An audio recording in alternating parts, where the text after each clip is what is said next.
পরমাণু কর্মসূচি, নিষেধাজ্ঞা, মধ্যপ্রাচ্যে প্রভাব বিস্তার নিয়ে যুক্তরাষ্ট্র আর ইরানের মধ্যে পাল্টাপাল্টি বক্তব্য ও হুমকি দীর্ঘদিন ধরেই চলে আসছে।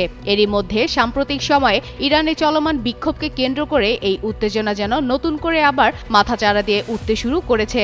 এই পরিপ্রেক্ষিতে যুক্তরাষ্ট্রের প্রেসিডেন্ট ডোনাল্ড ট্রাম্পের এক বক্তব্য ঘিরে এবার সরাসরি জাতিসংঘে অভিযোগ জানিয়েছে তেহরান।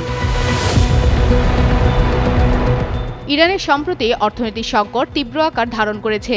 দেশটির মুদ্রা রিয়েলের মান ডলারের বিপরীতে রেকর্ড পরিমাণে কমে যাওয়ার পর রাজধানী তেহরান সহ বিভিন্ন শহরে বিক্ষোভ শুরু হয়। দ্রব্যমূল্যের ঊর্ধ্বগতি ও অর্থনৈতিক স্থবিরতার প্রতিবাদে দোকানপাট বন্ধ রেখে রাস্তায় নেমেছে সাধারণ মানুষ। কয়েকদিনের মধ্যেই এসব বিক্ষোভ সহিংস রূপ নেয়। নিরাপত্তা বাহিনীর সঙ্গে সংঘর্ষে কয়েকজন বিক্ষোভকারী নিহত হওয়ার খবরও পাওয়া যায়।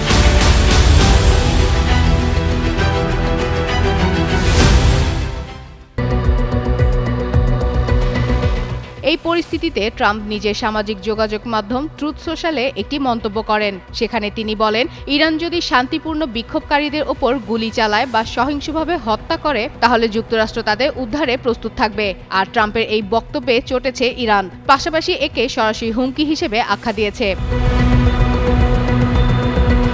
ট্রাম্পের এই মন্তব্যের কয়েক ঘন্টার মধ্যেই জাতিসংঘে নিযুক্ত ইরানের রাষ্ট্রদূত আমির সাইদ ইরাভানি জাতিসংঘ মহাসচিব আন্তোনিও গুতারেস ও নিরাপত্তা পরিষদের সভাপতির কাছে চিঠি পাঠান। চিঠিতে তিনি ট্রাম্পের বক্তব্যকে বেপরোয়া, উস্কানিমূলক ও অবৈধ বলে উল্লেখ করেন। একই সঙ্গে এই মন্তব্যকে জাতিসংঘ সনদ ও আন্তর্জাতিক আইনের গুরুতর লঙ্ঘন হিসেবেও আখ্যা দেন।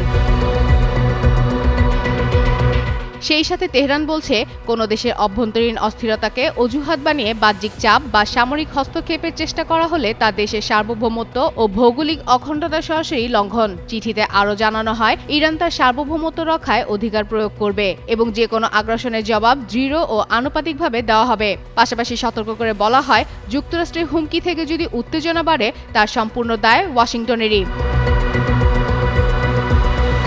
জাতিসংঘ এখনো আনুষ্ঠানিকভাবে এই বিষয়ে কোনো কঠোর প্রতিক্রিয়া জানায়নি। তবে ইরানের চিঠি নিরাপত্তা পরিষদের সদস্যদের মধ্যে বিতরণ করা হয়েছে।